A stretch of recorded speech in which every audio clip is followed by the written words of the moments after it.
Hello. और आज के इस डीप डाइव में हम भारत में आरक्षण नीति यानी रिजर्वेशन पॉलिसी के ऐतिहासिक सफर और आज की चुनौतियों को समझने वाले हैं। हाँ, बिल्कुल। और आज हमारे पास कई ऐतिहासिक दस्तावेज और लीगल जजमेंट्स हैं। राइट। हमारा मिशन एकदम साफ है। हम किसी भी पॉलिटिकल बायस के बिना सिर्फ प्रोवाइड किए गए सोर्सेज के बेसिस पर इस कॉम्प्लेक्स टॉपिक के फैक्ट्स को एक्सप्लोर करेंगे। सही बात है। और मैं ये भी साफ कर दूं कि हम सोर्सेज में दिए गए व्यू पॉइंट्स को एंडोर्स नहीं कर रहे हैं, बल्कि बस उनकी इन्फॉर्मेशन सुनने वालों तक पहुंचा रहे हैं। बिल्कुल सही कहा। तो चलिए इसे समझते हैं और सीधे हिस्ट्री में चलते हैं। सोर्सेज के हिसाब से देखें तो इसकी शुरुआत 1902 में ही कोल्हापुर के साहू महाराज द्वारा 50% आरक्षण लागू करने से हो गई थी। ये काफी इंटरेस्टिंग है।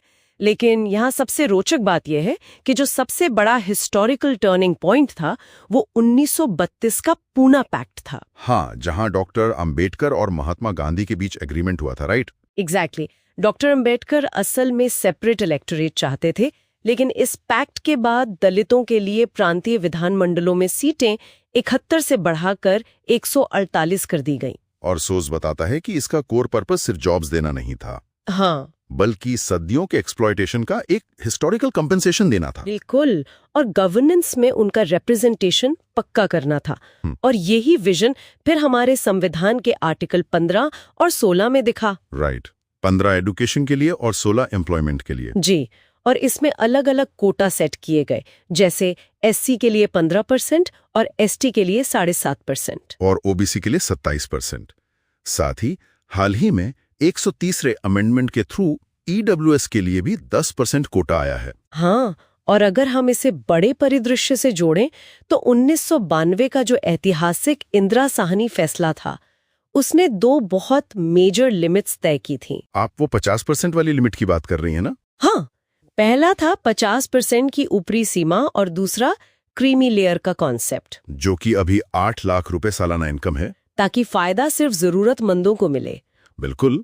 अब अगर हम इसके फायदों की बात करें तो सोर्स साफ कहता है कि आरक्षण ने सदियों पुरानी जाति आधारित श्रेष्ठता को तोड़कर एक लेवल प्लेइंग फील्ड बनाया है। लेकिन चैलेंजेस भी तो बहुत है। मेरिट बनाम सोशल जस्टिस की डिबेट तो हमेशा रहती है, और एलीट कैप्चर की प्रॉब्लम भी। मतलब एक ही संपन्न वर्ग बार बार रिजर्वेशन का फायदा उठाता रहता है। हाँ, और इसी वजह से कई बार उग्र आंदोलन होते हैं, जैसे राजस्थान में गुर्जर समुदाय ने किया था। राइट। वो अति पिछड़ा वर्ग या एमबीसी में 5% दर्जे की मांग कर रहे थे। ये दिखाता है कि चीजें कितनी सेंसिटिव हैं। और इसी कॉन्टेक्स्ट में एक बहुत ही रीसेंट लीगल शिफ्ट हुआ है जिस पर मैं बात करना चाहूंगी। वो 1 अगस्त 2024 वाला सुप्रीम कोर्ट का फैसला। एग्जैक्टली। ये एक महत्वपूर्ण सवाल खड़ा करता है। कोर्ट ने 6-1 के बहुमत से कहा कि राज्य अब एससी वर्ग के भीतर भी सब क्लासिफिकेशन या उपवर्गीकरण कर सकते हैं, ताकि जो अति वंचित हैं उन तक फायदा पहुंच सके। हाँ, और इसी के साथ अब एससी एसटी कैटेगरीज में भी क्रीमी लेयर लागू करने की एक बहुत ही संवेदनशील बहस शुरू हो गई है। ये तो काफी बड़ा शिफ्ट है।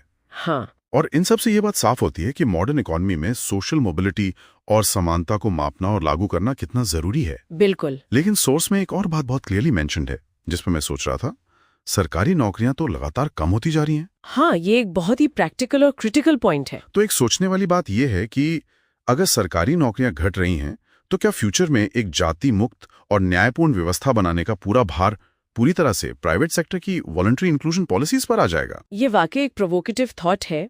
प्राइवेट सेक्टर की स्वैच्छिक समावेशिता नीतियां आगे चलकर कितना बड़ा रोल प्ले करेंगी, ये देखना दिलचस्प होगा। बिल्कुल। और इसी सवाल के साथ हमारा आज का ये डीप डाइव यहीं खत्म होता है।